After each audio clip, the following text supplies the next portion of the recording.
Hello everyone. To those returning, welcome back. And if you're new, you've found the right place. Tell me, where are you listening from? Let the nightmare begin. To everyone listening to this, I am not a sick man. That's what they want you to believe. Who? My superiors, the bosses, the men from the New York Fire Department who labeled me as delusional, suffering from PTSD. They can't and won't silence me. I'm not delusional. I'm not sick. In fact, I'm as sound of mind as I've ever been in my 48 years on this planet. So if they think putting me on medical leave will keep me from speaking out, they're wrong. Dead wrong. I warned them. I told them that if they didn't listen to me, I'd go public, and here we are. I'm forced to share this online because I need answers. I want closure for the deaths of my two brothers, two of my closest friends, who went down with me that night into the sewers of Manhattan and never came back. I want answers for their families, their wives, their children who deserve to know the truth about what we saw. And I want you to know about the thing that lurks beneath the streets of New York City. So let me start from the beginning. 3 months ago, it was me, Robson, Matthews, and Johnson. We were on night shift when the call came in at 100 a.m. We were actually shooting hoops at the station when the lieutenant walked in and told us someone was trapped in a sewer on West 15th Street. He wanted us there immediately. I told him, "That's what we're here for, boss," right before I nailed a three-pointer and got flipped off by Matthews. Exactly 2 minutes and 10 seconds later, we were on the road. 12 minutes after that, we arrived on scene. Even in the early morning hours, the Manhattan street was alive, packed with young partygoers drifting between nearby bars and clubs. Matthews was driving and pulled the fire truck up to the curb. We hopped out and spotted 5 college kids standing around an open manhole, the rusted cover lying beside it. "What's the situation here?" I asked as we approached. Across the street, heavy bass thumped from the door of a nightclub where 2 bouncers stood watching us, their faces lit up by the pulsing lights from our truck. One of the college girls, a pretty one in a black dress, flicked her cigarette into the shadows and stepped forward. "There's someone down there." We were walking by and heard him yelling for help, so we opened the grate. She looked back at the hole. But a few minutes ago, it went totally quiet. "So, you might be too late." I nodded and walked over to the manhole. Even under New York's neon haze, it was pitch black down there. No light reached the bottom. The kids stepped back as I knelt and leaned in, listening. All I could hear was the pulsing club music and the buzz of conversation from passing strangers. I grabbed my flashlight and aimed it into the hole, scanning for whoever was in trouble. It was a standard arch sewer, maybe 8 feet down to the waterline, with about another foot of dark, stagnant water. I stuck my head in the stench of sewage hit me like a wall. "Hello?" I called out, my voice echoing down the tunnel. "Is anyone down there?" I looked back up at the kids. They exchanged nervous glances. "I don't see anyone," I said. The girl in the black dress stepped forward again. "We're not lying. We've got better things to do than waste your time." I looked over at my team, waiting by the truck. They all shrugged. No one was eager to climb in. I turned back to the hole and called again. "Hello? Is someone down there?" I waited, listening, and just as I was about to shoot a glare at the kids that said, "Thanks for wasting our time," I heard something. It was faint. Very faint. But it came from deep in the tunnels, a voice. Trembling. Weak. "Help me. Please." I stuck my head in farther. "Hey, sir," I shouted. "Are you okay?" "No, please help me." I turned to my team. "Robson, Matthews, mask up. We're going in. Johnson, stay up here and call an ambulance. Whoever's down there is going to need it." Johnson nodded. He didn't know it at the time, but he was the lucky bastard. The other 2, they would never come out of that hole again. Now, before we dive into the story, I want to share a little about New York's sewer system. It dates back to the mid-19th century and stretches over 6,500 miles, roughly the distance from Central Park to Alaska and back. That's quite a distance, right? Well, let me tell you, in my 25 years as a firefighter, I've been called to 6 jobs involving the sewers, and I hated every single one of them. You better believe there's another world beneath our feet. A dark underworld, you could say, full of rats, cockroaches, and an endless number of secrets. 6 years ago in Harlem, we pulled an old man out of a sewer. He was partially blind, so he didn't see the construction and fell into a manhole. Poor guy, he almost died. Anyway, I was one of the guys who went down to get him. I stayed down there for only 15 minutes, but those 15 minutes felt like days.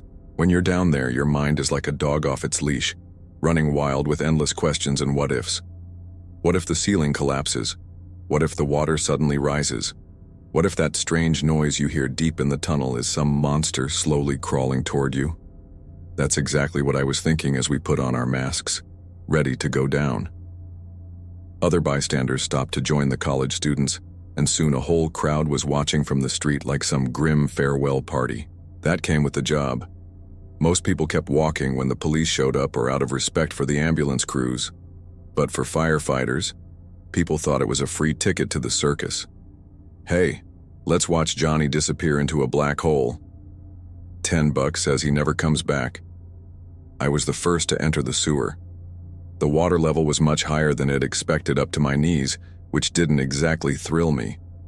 Floating in the viscous sludge were condoms and fresh excrement from Mr. Newman in apartment 6, 2 blocks down. The smell was far worse down here. Robson and Matthews followed close behind, their murmurs and curses echoing off the brick walls. "You boys here for the midnight snack?" I joked as we moved toward the bend, Hez turning the corner. Or so I thought. We stopped at a crossroads, scanning every direction for any sign of life. Turns out there was only an endless tunnel stretching into the darkness. "Did you hear that?" Matthews asked. Robson and I spun around. "Hear what?" "Exactly," Matthews said, shining his flashlight back toward the manhole Wade descended through. "You don't hear anything? What happened to the noise out there?" We listened. He was right. All we could hear was our own heavy breathing through the masks. Then the silence shattered with the sound of splashing water, like someone or something was moving down there in the dark. We all turned, aiming our flashlights toward the noise. There was nothing but the sewer water rippling, then stillness again. "What the hell was that?" Matthews said, breathing hard. "I don't know," I said, squinting. "Hello? Anyone down there?" Matthews cursed loudly. "Fuck this. Let's get out of here. This place is giving me chills." Robson murmured his agreement. I was about to respond with a speech about saving lives when the splashing came again, louder this time, and coming toward us. We all froze. Something was moving in the darkness below, but it had too many legs and arms to be human. I cleared my throat, heart pounding. Okay, let's get out of here. But the next part still haunts me. We turned back and couldn't find the manhole. The ceiling was sealed over as if no entrance had ever existed. "Where'd it go?" Matthews shouted. He climbed the wall while we scanned for an exit with our flashlights. "It was right here, right here." "Calm down," I insisted. "We probably went farther than you think. Don't worry, it'll be here somewhere." But as I said that, a spike of fear hit me, and the splashing noise sounded again, closer now, like it was turning the corner of the junction. Matthews gave me a look of disgust but stayed silent, and with no other option, we kept walking. Painfully aware of that thing behind us. We never found the manhole. It seemed to have vanished, swallowed by the brickwork, as if it never existed. What we found instead was a door nearby, and to spare you, the listener, the horrors I've faced, I'll keep this part brief. Think of it like an underground operating room, because that's what we found when we opened the creaky wooden door set into the sewer wall. It was a medium-sized chamber, with an operating table in the center stained with dried blood. Nearby on a bench, surgical tools lay scattered: scalpels, scissors, syringes. The walls were lined with shelves holding large jars and containers, each filled with human organs or grotesquely deformed body parts. But that's not the worst part of the room. No, the worst was the mutilated bodies hanging like pig carcasses from chains on the ceiling.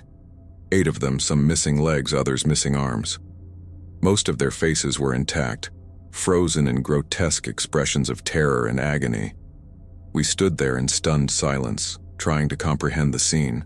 10 minutes ago, we were descending into darkness on a rescue mission. Now we were witnesses to multiple murders or maybe some twisted experiments gone wrong. Panic started to set in, and Matthews, who'd been nervous since we entered the sewer, seemed about to lose it. "We need to get the hell out of here," he whispered. Robson dropped to his knees and began to vomit. I kept examining the room until my eyes landed on a corpse slumped against the stone wall. The dead man wore a white lab coat and held a revolver in one hand used to end his own life. In the other there was a note.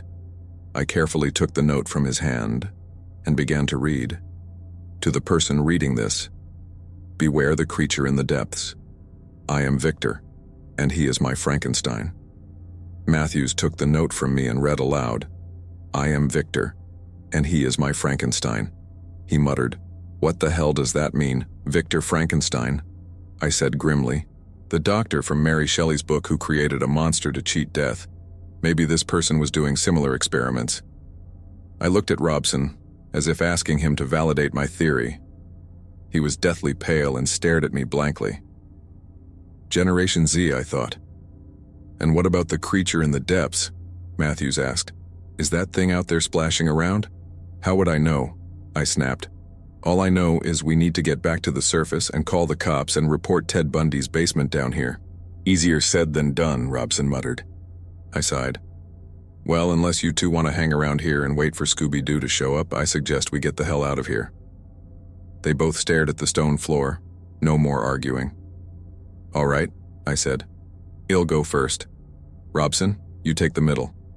Matthews, you cover the rear. This isn't our first rodeo." "I'm not going in the back," Matthews protested. "I value my life." "Fine," I shouted. "You go first, and I'll follow behind.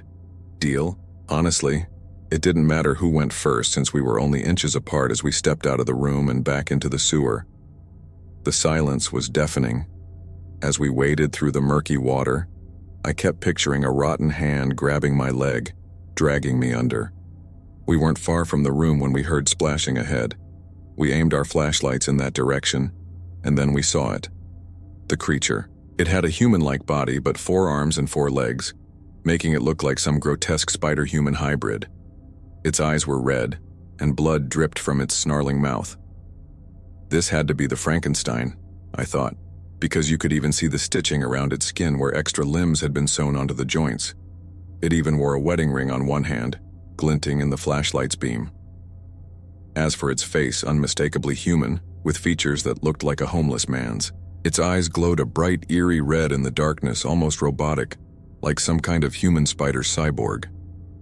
Now, I'm not ashamed to admit that when it came to the 2 classic survival instincts, fight or flight, we wisely chose the latter. I think Robson broke first, or maybe it was me, it's hard to recall in the chaos, but whoever it was, we all turned and ran back to the operating room as fast as our legs could carry us. I made it back first, with Robson close behind. Matthews, however, well, let's just say big bones aren't a polite way to say slow, lagged behind, and had barely squeezed through the door when the creature's jaws slammed against it. Once inside, I slammed the door shut while Robson and Matthews shoved a wooden shelf against it. Then we collapsed on the floor, trembling. "What the hell do we do now?" Matthews gasped. "Wait," I said. "We wait for a rescue team to come get us." Little did I know, we'd be waiting a long time. Hours turned into days, I couldn't tell you. All I know is that the liquid in the jars filled with body parts became strangely more appealing as time dragged on. Calling us dehydrated would be an understatement. Those heavy firefighter suits were sucking the moisture right out of us. And even after stripping down to just our t-shirts and underwear, we kept losing water because of the stifling heat. So there we waited, surrounded by mutilated corpses sharing the place with the very Victor Frankenstein of New York himself. Although, I have to say, he looked just as miserable as we were while we prayed for a rescue team to find us. Sure, we could have tried to venture back out, but would you? Not with that damn Spider-Man thing lurking around. No way, Jose. During that time, we slept. I don't know how often, but I remember waking up once to find Matthews had claimed the operating table. He looked comfortable, asleep on the soft padding. I was annoyed I hadn't thought of that. Typical Matthews. Damn son of a bitch. I glanced around for Robson. Robson? Where was he? I shook Matthews awake, his eyes scanning the room confused before they registered where he was. Robson's gone. What do you mean gone? Matthews asked, his voice trembling with fear. I mean he's not here. Matthews swore loudly and jumped to his feet. We have to go look for him. I didn't answer at first, and I could see Matthews notice the doubt on my face.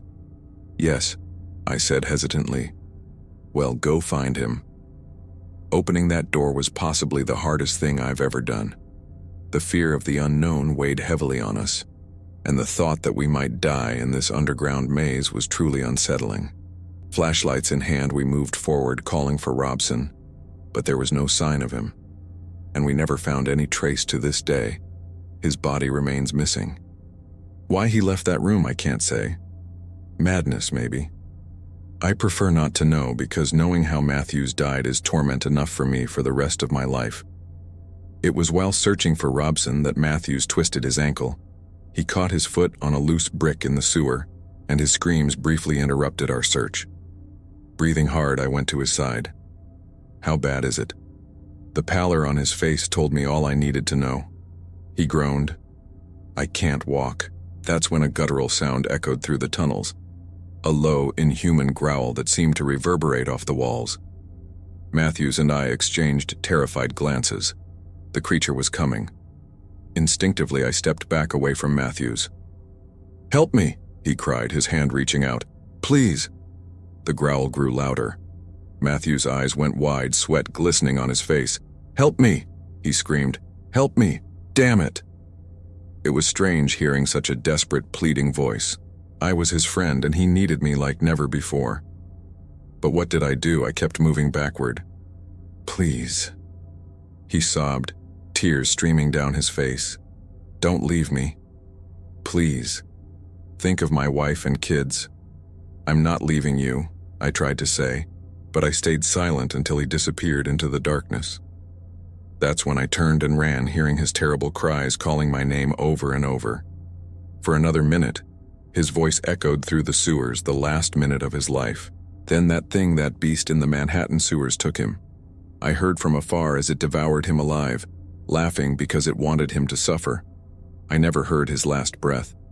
They found me a day later on the shores of the Hudson River, at low tide, delirious and in dire need of medical care. They said I kept murmuring the word Frankenstein over and over as they took me away in the ambulance. This happened back when I was trying to become a firefighter. I was 22 at the time. The station was really just a big house that housed a couple of fire trucks and an ambulance. It was tucked a bit into the mountains not too far from town, but far enough that there were no streetlights along the road. Now, this place was old, and when I say old, I mean probably one of the first stations in the area. It had seen some serious things over the years. People outside the world of first responders often think nothing bad could ever happen in the places where help comes from. But we see our fair share.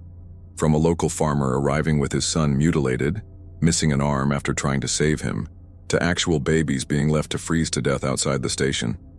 Yeah, people have heard things, seen things, even smelled and felt things throughout the station. But this story stood out because it didn't just happen to one person. It happened to all of us. And it ended with a very strange experience on my part. From the start of the shift, everything was going fine. I'd stopped to pick up groceries for everyone. We were planning a barbecue. American style, but with Asian flavors. We all had Asian roots and jokingly called ourselves the Yellow Wrecking Crew. We hardly ever got to be on shift together, so we wanted to enjoy it. Almost immediately, one of the firefighters, Nguyen, came up to me and said, "Man, I thought you were here earlier. I swear I saw you in the woods when I pulled in." I laughed it off and said, "Man, I barely wanted to come in at all, let alone show up early in the dark, no less." He shrugged it off and helped me unload the groceries and start prepping the food. That was the first time someone claimed they saw me, when I wasn't actually there. Fast forward a bit, nothing major happened during the shift. We got a call for a stuck elevator and a dehydrated hiker on one of the trails. Later, in the common room hanging out with Nguyen and Ryo, another firefighter. We're just chilling, reading, talking. Then Brian and Steve, two of the younger guys, walk in mid-conversation. They stop dead in their tracks and immediately ask, "Kay, how'd you get back before us? And why didn't you say anything when we said hi?" I look at them, confused, and say, "What are you guys talking about?" "Don't mess with me," Brian then insists, saying, "We just saw you in the ambulance, man wiping down the monitor. You had no expression on your face. We said hey and asked how the food was coming, and you just stared at us, then turned around and kept cleaning like a damn robot." Ryo and Nguyen both chime in, saying I'd been there with them for the last 20-30 minutes. They figured maybe the guys had seen someone else.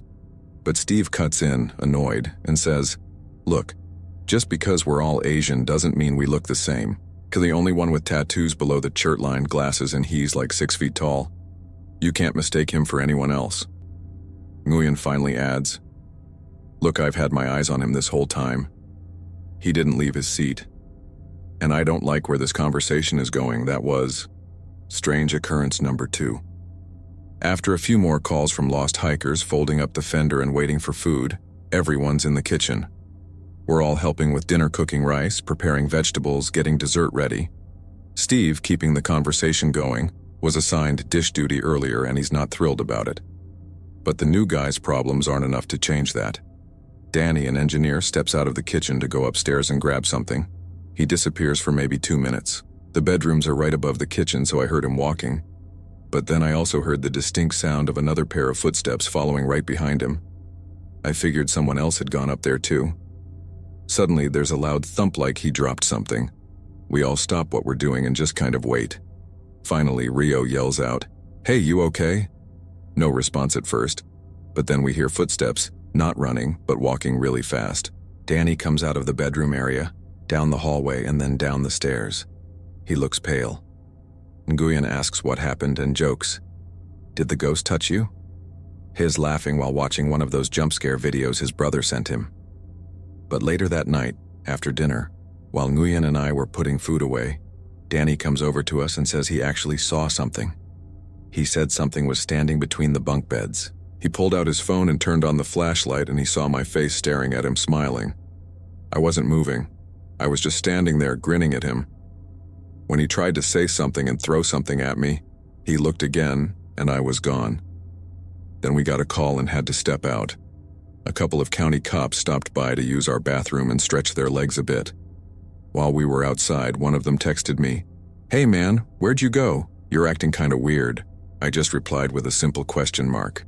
He sent back, "Heading out to a call. What are you talking about?" I never got another reply. Never had the chance to ask him what he meant either. But a week later, I saw him at a birthday party. Just like Nguyen, he told me he and the other officer heard the door open like someone was leaving. They looked out and saw me, standing under the spotlight, facing the forest, back turned to the station. He asked me why I was out there alone. Then he saw me glance over my shoulder and walk straight into the woods. After all the weird things that had happened and a long night of being busy, I read a bit from my book after our call and finally decided to head to bed. I ended up having PTSD, nightmares unrelated, but just a horrible night of sleep. When I woke up, it was still dark, but I could tell the sun was close to rising. My back ached, and I really had to pee. So I got up, fumbled for my house slippers. Everyone else was still asleep in their bunks. I didn't want to turn on a bright flashlight, so I used a pen light instead, just enough to see without waking anyone. I honestly debated just lying back down, but I gave in. Closed my eyes for a second, then got up. The second I stood up, everything felt off, like I was dreaming again. Like none of this was real. I wondered if any of this had actually happened or if I was still asleep. But I made my way to the hallway, then toward the bathroom. As I walked, shining the penlight on the floor, I saw an ankle. I froze. Everyone else was in bed, so who was that? A quiet fear crawled up my spine. I noticed something even stranger when I stopped. It stopped. That ankle had the same tattoo of a lily that I have. I took a step back, it took a step back. I moved the light up. All the way up. And it was like I was looking at myself, but from outside myself. I was seeing me. From the back. In my hand there was also a pen light shining down the hall. I reached to place my hand on the shoulder in front of me. And then I jolted awake inside the bathroom, sitting in the dark, completely confused. I turned on the light. By now, the sun had risen enough that I didn't even need the pen light anymore. I was still holding it, though. I washed my hands and walked out. Immediately, I stepped on something. I looked down, and there was one of my house slippers, right in the exact spot where, maybe in a dream, I had stopped walking and seen myself standing in front of me.